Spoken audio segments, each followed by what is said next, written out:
What is going on, everybody? Zyonik here, and in today's video we're going to be talking about a team that I used this weekend to climb 200 rating in Go Battle League. We went from 2400 to 2600, reaching rank 9 for the first time here in Season 2, and we're still climbing with it. Now, this team is heavy on meta, right? There's no spice to it, but it's very, very strong, so we're going to showcase a lot of the battles that I had. Now, the team we are running with is Cresselia on the lead with Psycho Cut, Moonblast, and Future Sight, Swampert with Mudshot, Hydro Cannon, and Earthquake, and the Obstagoon, which is that new Galarian Pokemon that you guys can get from eggs with Counter, Night Slash, and Gunk Shot. Now, typically Obstagoons are run with that Cross Chop, but we have them on the safe switch, which is why we have Gunk Shot to help do massive damage to those Charmers that could potentially come in.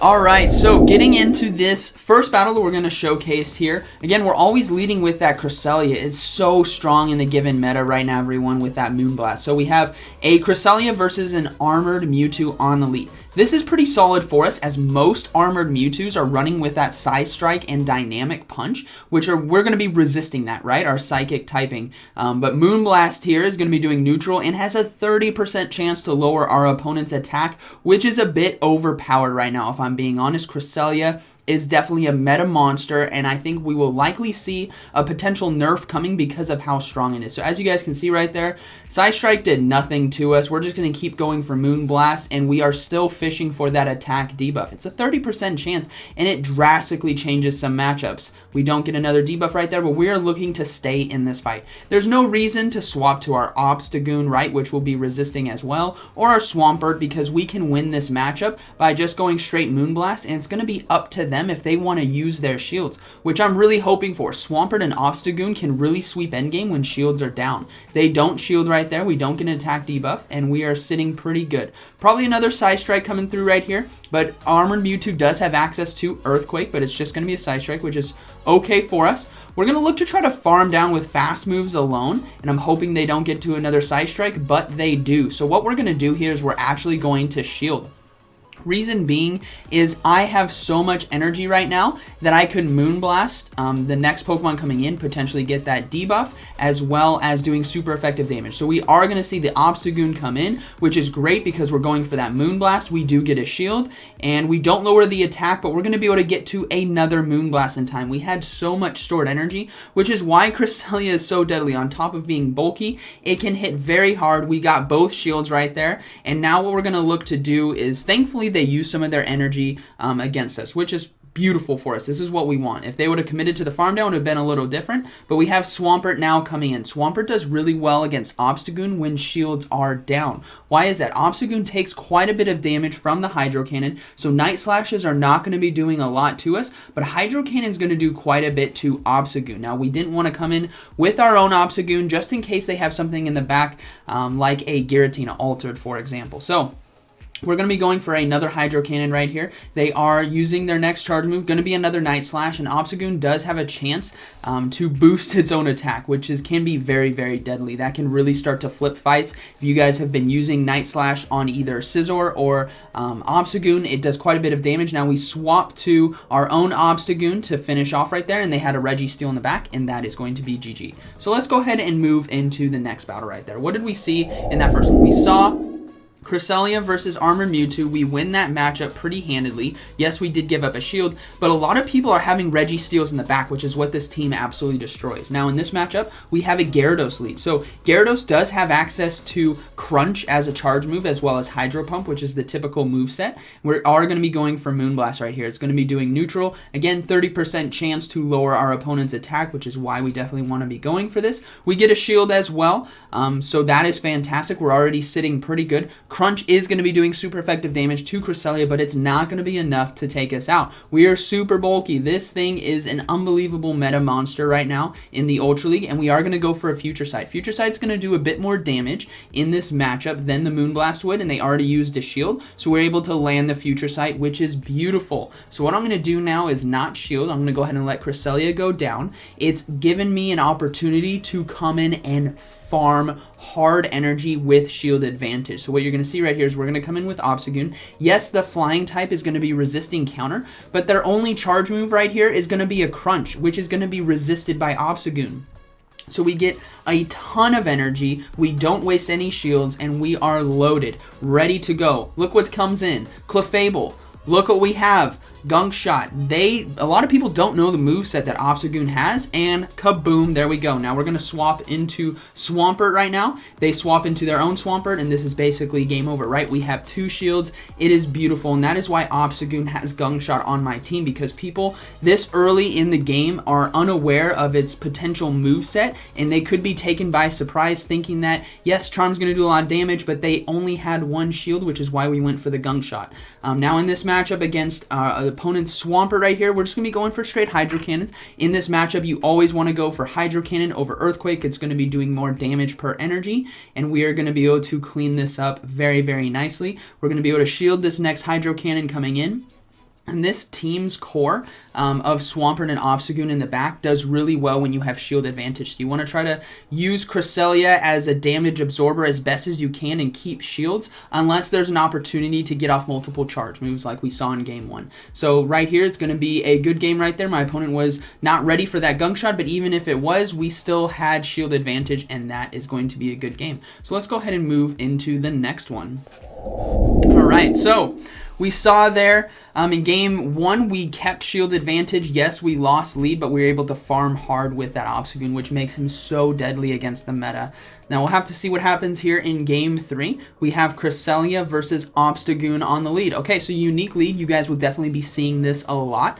A lot of other content creators have been utilizing Obstagoon on the lead. So link down in the description to those content creators. I believe it's King, Speediest Chief, and PokeAK. They really love Obstagoon, and they've been utilizing it well on the lead, so be sure to go check them out. Now, our Cresselia right here can do very well against the Obstagoon. Yes, they're going to be doing super effective damage to us, but we want to win switch advantage, or not switch advantage, shield advantage right here. I'm not going to be shielding, but the Obstagoon is now going to have to shield if it wants to survive this next Moonblast, which is beautiful for us because now we can take shield advantage from them. So we will likely see them shield right here. If they don't, then I'm going to be very, very surprised. They do shield, which is beautiful for us, and the attack fell on the Obstagoon. That is huge. So we're going to go ahead and let this Night Slash come through. It's not going to be enough to finish us off. They decide to swap. They swap into Gyarados, and we go into our own Obstagoon right here. A bit late there on the swap, but that's okay. Now we're going to be going for Night Slashes here. Neutral damage to Gyarados, but it will add up. Plus it has a, I believe, 10% chance to increase our attack, which is crazy if it does. Now, again, Crunch, Hydro Pump are the moves we got to watch out for. Or not watch out for. Hydro Pump's what we got to watch out for. Crunch is what does nothing to us, like you guys saw right there. Now, another charge move coming through. This is going to be another Crunch. No need to give up shields right here. We're just going to kind of glide this thing through. We're going to be going for Night Slashes, and now it's going to be up to them. If they want to keep this Gyarados alive and give up their last shield, which then Swampert is really set to sweep endgame. But hopefully we can get to this next Night Slash in time. I could have completely farmed down right there. I think that was a mistake. I should have finished off knowing that I could finish with counter. Now we're going to probably see Obstagoon come in, which we do. Now this is kind of dangerous, as Obstagoon can still do quite a bit of damage with counter, and if they get a boost with Night Slash, then it's not going to be good. But we sack swap our Cresselia right here because I wanted to save my shields for Swampert purely to try to finish this game, and this is where it's deadly. Look, they got an attack boost. That is the deadliest thing ever. If I was this Obstagoon, I'd look to shield right here, which they don't. They let it go through, and they let Reggie Steele come in. So I'm like, well, that's good game, right? They could have gotten a ton of damage off with counter and potentially gotten off another Night Slash versus us and gotten our shield. But right here, we're sitting really well. Again, so many battlers are utilizing Reggie Steele in the back, either as a lead or in the back, which is why this team does so well against Reggie Steele cores, because Swampert and Obstagoon can both have the potential to take out Reggie Steele, and they are going to surrender right there. So that is a good game 3. Let's go ahead and move into the next one. All right, moving into the next battle. We saw right there that Obstagoon on the lead versus us did okay, but the thing is they have to shield that second one, or they're going to have to shield at least one in order to survive, and we saw that, you know, it could be potentially deadly. Now we have Giratina Altered on the lead. Very common lead that we see in the meta, and they do have access to Shadow Sneak, which is going to be doing super effective damage, but it's not going to do a lot. Giratina Altered is such a bulky defensive Pokemon that its attacks will not do a lot, even though it's super effective damage, but Moonblast Moonblast will do about 50%. So we can win this matchup. And again, 30% chance to lower our opponent's attacks. We'll have to see if we get it. We do get the attack debuff. Now this is very deadly for them, as just like Obstagoon matchup, this next charge move, if they want to win switch advantage, they have to shield. And we still have a fantastic counter to this Giratina Altered. So we're going to be going for another Moonblast. This should get a shield, or they're just going to let it go down. It gets a shield. That is beautiful right here. Now, I'm not sure why, but I think this is going to be a Dragon Claw. I think they tried to skim by just going for Dragon Claw, and it's not going to be enough damage. So we are going to be able to get to a Moonblast right there. So that was a critical mistake by my opponent. If they just went for Shadow Sneak, that would have taken me out, but they didn't. I get another Moonblast off. 2 shields down right here. This is beautiful. We have Obstagoon. We are just going to load up on energy. Dragon Claw will be doing neutral to us. Shadow Sneak will be drastically resisted, which is why I think that healed me, actually. I think we healed a little bit right there. Now we're going to load up on energy right here. Yes, Dragon Claw right here will do a decent amount of damage to us, but it's not going to be enough for us to want to shield. What we want is tons of loaded energy just in case they have a Charmer. That's the key in this matchup. If we pulled the trigger early on the Night Slash, we would not get to Gunk Shot in time if they had a Charmer. What we're going to see now is a Reggie Steele come in, which tells me they have something else that's weak in the back to our Obstagoon, right? So what we're going to do is we're going to just destroy this Reggie Steele as well. Yes, we don't have Cross Chop, but that's okay. Our counter damage is going to start adding up. This Night Slash is going to be doing neutral damage and has a chance to proc an attack boost for us, which we don't pull just yet.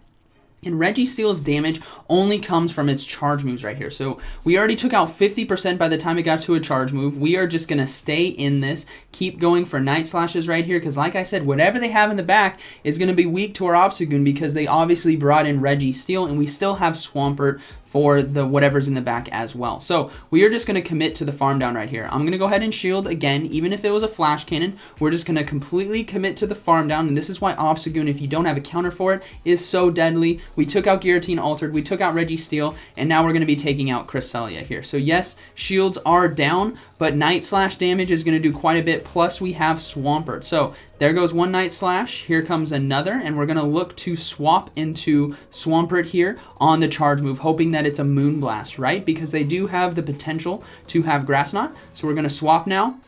Charge move coming through. This should be a Moonblast. Based on the timing of the swap, this should be a Moonblast, which it is. Fantastic for us. We just want to go for this Hydro Cannon right here. Earthquake does a bit more damage, but I'm thinking I can get to potentially 2 or 3 Hydro Cannons in time. So there goes one, and then we're going to be able to get to another right here. And, oh, well, they get off a charge move. I think this is going to be another Moonblast, and I think we are going to survive it. No, it's going to be a Future Sight, and we do survive, and we're just going to be going for Hydro Cannon right here, and that is going to be a GG. As you guys saw right there, with shields, Obstagoon is just so deadly in the meta. It can completely annihilate teams. So let's go ahead and move into the next battle here. So, again, these battles were all from this weekend. I did 10 sets. Total, so 5 battles each day, and we climbed from 24 to 2600, and these battles are fluctuating between all of them. Now, we have a Cresselia versus Reggie Steele here on the lead, so we're not going to swap right away. Why? I want some loaded energy on the back end for my Cresselia, and we're going to soak the first charge move here on the Cresselia. So this is going to be a Flash Cannon. So we're going to soak the damage right here, and now we're swapping into Obstagoon. We have loaded energy on our Cresselia just in case. They are swapping now to Swampert, which is actually pretty nice. I really like this matchup in the 2-shield situation when we're ahead on energy, because we can fish for the attack boost, and if we get it, it's going to be deadly. But Night Slash is going to do a lot of neutral damage right here, and this tells me that they don't maybe have a fighter, or they have maybe a Giratina Altered in the back, or a Cresselia. So what we're going to do is we're going to want to win this matchup right here. So we're going to go ahead and, actually, I don't think I shield right here. No, I do shield. Okay. So we're going to try to commit to the farm down, but they get off another Hydro Cannon, so I'm not going to shield this one. Even though it's going to do quite a bit of damage, it's not going to be enough to warrant a shield just yet. Remember, they still have Reggie Steele, and we need to look to possibly win this switch advantage right here. So going for another Night Slash, this should get a shield from the Swampert, as they'll want to get off another charge move. No. Okay. So they didn't. They kept their shields, and we're going to see a Gyarados now come in. So this is actually pretty good for us. Why? We won switch advantage. That is huge in this matchup because now Swampert can go against Reggie Steele, Cresselia can go against Gyarados, and hopefully we can get to another Night Slash in time. This is just going to be a crunch, which again is not going to do a lot of damage, so hopefully we can survive with enough health, but we're not. That's okay. We're going to bring in our Cresselia. And this is why I said I wanted loaded energy on the back end so I can apply pressure right away to their shields, force them to use shields, which we do. They're going to swap potentially, or we're going to get to another Moonblast, which we do. And this is why in that matchup, you don't want to swap right away. Cresselia on the back end is very deadly when you have loaded energy. And just like that, we got 2 shields right away. We still have a shield ourselves, and we have Swampert. So we're saving that shield for the Swampert right there. We don't need the shield right here. Crunch is going to do quite a bit, but we are going to be able to get to another charge move. They swap, we swap, and that is basically going to be a GG right here. So charge move coming through. Could be a Focus Blast. We're just going to go ahead and shield because we're just going to go straight for the Earthquake right here. Going to be doing better against Reggie Steele because it does super effective damage, plus that stab from the ground typing of Swampert. This is not going to be enough to take out Reggie Steele, but it's going to be enough for us to be able to farm down with fast moves that, yes, they are going to get to a charge move. And this is actually going to come down to the wire because Gyarados does have some loaded energy. Focus Blast does quite a bit. And hopefully we can get to a Hydro Cannon in time. But this is not going to be enough to to finish off the Gyarados, which is kind of deadly because Dragon Breath does still a decent amount of damage versus Swampert, and we need to be able to get to another one in time, so hopefully we can get to it. No, we can't. They're going to be getting a crunch, but Cresselia has loaded energy, so have no fear. The meta Cresselia is here. We're going to be able to get to a Moonblast right away, and that is going to be a GG. Now, that was definitely a close one, which happens on those Reggie Steele leads, but it's manageable when Cresselia has a lot of energy. So let's go ahead and move into the next battle. I think there's 2 more. We'll have to see. So next battle, these are all going to be different leads as well, so we're showcasing a lot of different stuff. Now I've run into a lot of multiple Reggie Steeles, multiple Gyaradoses, multiple Cresselias as well. So now we have Cresselia versus Gyarados on the lead. We saw this matchup earlier. Again, the same thing. We're going to be going for Moonblast here, applying pressure to shields. We don't need to shield crunch ourselves right away because it's not going to one-hit KO us, and we're just basically going to play it off of how they play. So they're going to be going for crunch right here, which we are perfectly fine with soaking. It's going to be doing super effective damage. Now, if they don't have crunch, that's going to be great as well, but it is going to be a crunch. Going to get us low, but we're going to be able to get to another Moonblast. This should get the shield. If it doesn't, we win switch advantage, and that's beautiful as well. So Moonblast now coming through. This should get the shield on the Gyarados, which it does. Okay, and now we're going to look to potentially try to get to a Moonblast before they get to another crunch. Sometimes they like to try to commit to the farm down, not knowing how quickly we can get to energy, but that's okay. So again, same situation as before. We have shield advantage. We're going to come in with Obstagoon now, completely farm down, and we're going to go for, well, actually, we're not going to go for Night Slash. This is going to be a crunch, and now on this one, I believe I commit to the complete farm down, as this battle was later on a Sunday, so lesson learned. So as you guys saw, before I didn't commit to energy, this time I did, and now we're going to see an Escavalier come in. So whatever's in the back is potentially weak to Swampert or Obstagoon, because he brought in Escavalier, and it's going to be a Melmetal, and we have shield advantage, and this is not, yeah, they surrendered. That's a GG. They ran double steal, and this team destroys double steal. So well played by my opponent. Hope you guys enjoyed today's video. This team was a lot of fun to run. I definitely think these 3 Pokemon are worth investing in for Ultra League, everyone. If you don't have them already, definitely look to get them on your roster. I invested in Swampert in preseason. It's done fantastic through me. It's been a bread and butter Pokemon for me for preseason, Season 1, and Season 2. Cresselia and Obstagoon are new, though. Cresselia because of the buff to Moonblast, where they lowered the energy and damage, but it still does a lot of damage for the energy, plus 30% chance to lower your opponent's attack, and it has access to Future Sight, Aurora Beam, and Grass Knot potentially if you want to use an Elite Charge CM, or use the one that you got from the event. You can use that. Still does great in Ultra League. And then Obstagoon is widely available right now in 7 kilometer eggs, so be sure to try to get that. The IVs on mine are just from the egg, so a 10, I believe it's 10, 10, 13. Which still performs really well, everyone. It's what I had, and it's what I wanted to use, and the movesets can vary on these Pokemon Pokemon except for Swampert. I think Swampert's moveset stays the same, but Obstagoon you could opt for Cross Chop instead of Gunk Shot, maybe Hyper Beam, but I think Night Slash is a staple on the Obstagoon, fast move you want to counter. And the Cresselia, you can change the movesets around on charge moves, but you definitely want Moonblast. So, hope you guys enjoyed today's video. I'm looking to try a new team, but I just wanted to show you guys what I've used this weekend, what worked well for me, and I hope you guys enjoyed today's video. And like always, thank you for watching, and I'll see you in the next one.